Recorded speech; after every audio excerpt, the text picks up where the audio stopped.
Hello दोस्तों, आप सभी को प्रभु यीशु मसीह के नाम में जय मसीह की। परमेश्वर के नाम की स्तुति और महिमा हो। फिर से मैं आप सभी का स्वागत करता हूं हमारे एक और नए वीडियो में। दोस्तों, आज का जो मैं ये वीडियो बना रहा हूं आप लोगों के कमेंट की वजह से बना रहा हूं। जी हाँ दोस्तों, बहुत सारे लोग मुझे कमेंट करते हैं और बहुत सारे सवाल पूछते हैं। जब भी मैं लाइव आता हूं अपने चैनल पर बहुत सारे लोगों के कमेंट आते हैं और मैं बहुत सारे लोगों को जवाब भी देता हूं बाइबल के अकॉर्डिंग।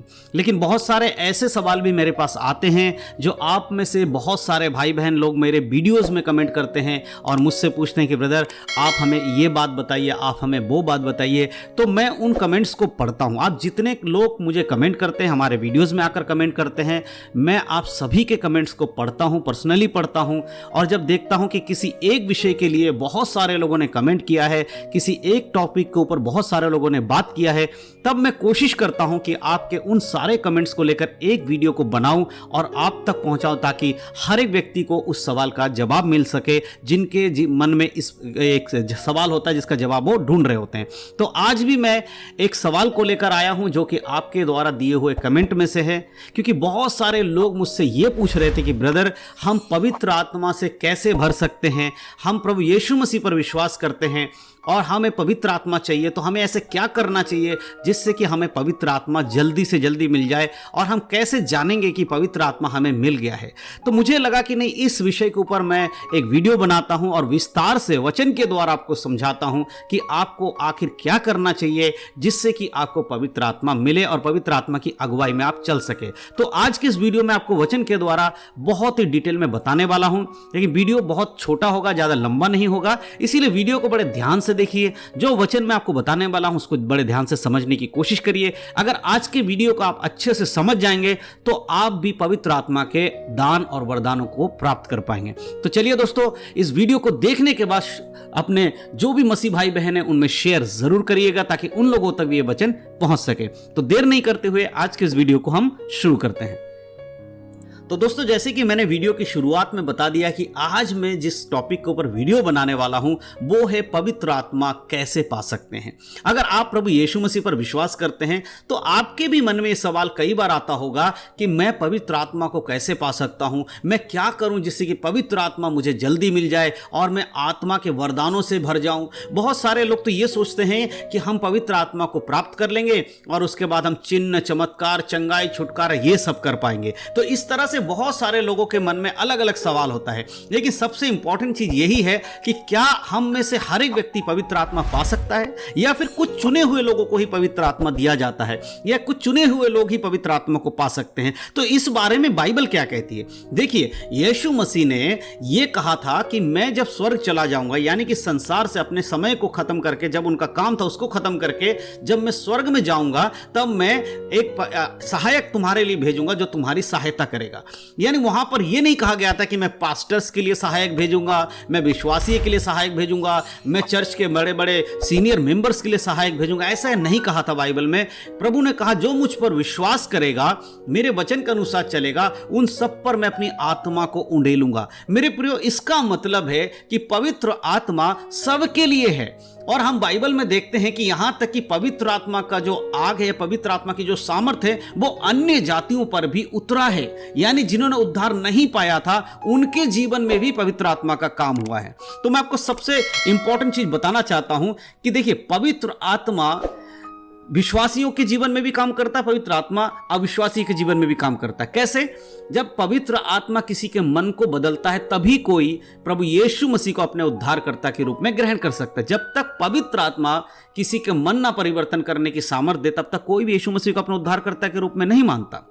अगर आज हमने और आपने यीशु को अपने उद्धारकर्ता के रूप में माना है, इसका मतलब पवित्र आत्मा ने हमारे अंदर से उस भावना को जगाया है। तो ये तो सबसे पहला स्टेज है जो सभी के लिए, हर व्यक्ति के लिए, संसार के जिसको पवित्र आत्मा चाहे उसके मन को बदल सकता है। लेकिन दूसरा जो स्टेज है पवित्र आत्मा को पाने का, उसके अगुवाई में चलने का, वो सिर्फ उन्हीं लोगों के लिए है जो पवित्र आत्मा के वचन के अनुसार, यीशु मसीह के वचन के अनुसार जीवन जीते हैं। इसके लिए हम एक वचन पढ़ेंगे। हम आएंगे यूहन्ना रचित सुसमाचार उसका 14 अध्याय और उसके 15 आयत से लेकर कुछ वचन मैं आपके लिए पढ़ने वाला हूं। ध्यान से सुनिएगा, यहां पर आपके सवाल का जवाब है। बड़े ध्यान से समझिएगा तो आप समझ पाएंगे। यहां पर लिखा है, यदि तुम मुझसे प्रेम रखते हो तो मेरी आज्ञाओं को मानोगे।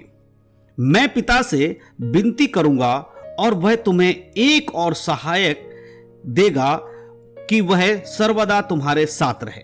देखिए, इस वचन में प्रभु यीशु मसीह क्या कहते हैं कि यदि तुम मुझसे प्रेम करते हो तो मेरी आज्ञाओं को मानोगे। और उसके बाद कहते हैं, मैं पिता से विनती करूंगा कि वो तुम्हें एक और सहायक देगा।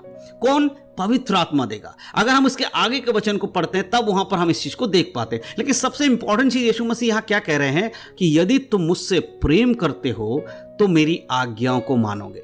आज बहुत सारे लोग ये कहते हैं हम प्रभु यीशु मसीह पे विश्वास करते हैं, हमारे लिए यीशु मसीह ही सब कुछ है, हमारे लिए दुनियादारी ये सब कुछ नहीं है, संसारिक वस्तु हमारे लिए कुछ नहीं है। लेकिन मेरे प्रियो, आप इस बात को साबित कैसे करेंगे कि सबसे इंपॉर्टेंट, सबसे पहला स्थान आपके जीवन में परमेश्वर का है, वो है उसकी आज्ञाओं को मानकर। अगर आप यीशु मसीह को अपने उद्धारकर्ता के रूप में मानते हैं तो इस बात का सबूत क्या है? वो है परमेश्वर के पुत्र के द्वारा दिए गए वचन को मानना ही। यीशु मसीह कहता है, यदि तुम मुझसे प्रेम रखते हो तो मेरी आज्ञाओं को मानोगे। और जब आप यीशु की आज्ञाओं को मानोगे तब यीशु मसीह कहते हैं कि मैं पिता से यानी परमेश्वर से विनती करूंगा कि वो तुम्हें एक और सहायक दे।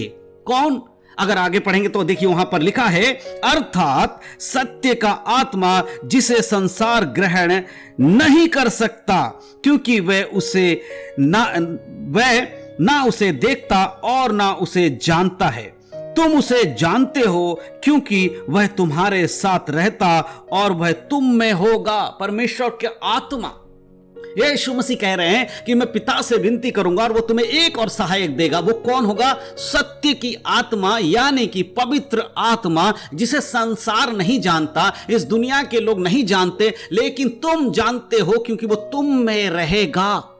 आज पवित्र आत्मा के अनुग्रह में अगर आप चलना चाहते हैं, पवित्र आत्मा की अगुवाई में अगर आप चलना चाहते हैं, तो सबसे इंपॉर्टेंट चीज क्या है कि आपको परमेश्वर के वचन के अनुसार जीवन जीना होगा, उसके वचन को मानना होगा, तभी आप पवित्र आत्मा का दान, वरदान प्राप्त कर पाएंगे। इसीलिए मेरे मसीह भाई बहन याद रखिए, एक बार शुरू में पवित्र आत्मा के द्वारा हम यीशु मसीह को ग्रहण करते हैं, हमारे मन को परिवर्तन करने वाला पवित्र आत्मा है। लेकिन जब हम यीशु मसीह में आ जाते हैं, यीशु को ग्रहण कर लेते हैं, उसके बाद एक पवित्र जीवन जीना हमारे लिए जरूरी है। और अगर हम पवित्र जीवन जीना चाहते हैं तो हमें पवित्र आत्मा की सहायता की जरूरत है, तभी हम पवित्र जीवन जी पाएंगे। आज बहुत सारे लोग पवित्र आत्मा को सिर्फ इसलिए पाना चाहते हैं कि वो चिन्ह करना चाहते हैं, चमत्कार करना चाहते हैं, वो चाहते हैं कि वो बीमारों पर हाथ रखे वो ठीक हो जाए, वो चाहते वो मुर्दे को ऊपर हाथ रखे मुर्दे जिंदे हो जाएं। जी हां, ये सब काम पवित्र आत्मा कर सकते हैं। लेकिन आज जरूरत है तो हर मसीह भाई बहन को अपने जीवन में पवित्र आत्मा इसीलिए उसे लेना चाहिए कि उसे एक पवित्र जीवन जीने की जरूरत है। चिन्ह और चमत्कार तो परमेश्वर के नाम से होंगे ही, लेकिन अगर आपका खुद का जीवन पवित्र नहीं होगा तो क्या आप स्वर्ग जा पाएंगे? नहीं जा पाएंगे। इसीलिए पवित्र आत्मा अगर आप पाना चाहते हैं तो सबसे पहले इस चीज के लिए पवित्र आत्मा मांगिए परमेश्वर से कि प्रभु मेरा जीवन पवित्र होना चाहिए, और जीवन पवित्र होने के लिए पवित्र आत्मा की सहायता की आपको और मुझे बहुत जरूरत है। इसीलिए अगर आप चाहते हैं कि पवित्र आत्मा आपको मिले तो आपको वचन मानना होगा, क्योंकि यीशु ने कहा, यदि तुम मुझसे प्रेम रखते हो तो मेरी आज्ञाओं को मानोगे, और मैं पिता से विनती करूंगा कि वो तुम्हें एक और सहायक देगा जो तुम्हारी सहायता करेगा, और वो है पवित्र आत्मा। तो मेरे प्रियो, आज के इस वीडियो के माध्यम से जो वचन मैंने आपको बताया है, इसको आप दोबारा पढ़िएगा। यूहन्ना 14 अध्याय के 15 से लेकर आप आगे तक पढ़ते जाइएगा, आपको पता चलेगा अगर आप पवित्र आत्मा पाना चाहते हैं तो आपको क्या क्या काम करना पड़ेगा, किस प्रकार आप पवित्र आत्मा को पा सकते हैं। अगर आपने वचन के अनुसार काम किया, मैं विश्वास करता हूं कि परमेश्वर के पुत्र का जो वायदा है, जो मेरी आज्ञाओं को मानेगा, मैं पिता से विनती करूंगा, उसे पवित्र आत्मा दिया जाएगा। वो परमेश्वर अपने पुत्र की बातों को हमेशा पूरा करते हैं। जो यीशु मसीह ने कहा परमेश्वर से जरूर सुनते हैं। तो अगर वो पवित्र आत्मा देना चाहते हैं तो आपको लेना है, और वो भी वचन को मानते हुए, तभी आप पवित्र आत्मा को पा सकते हैं।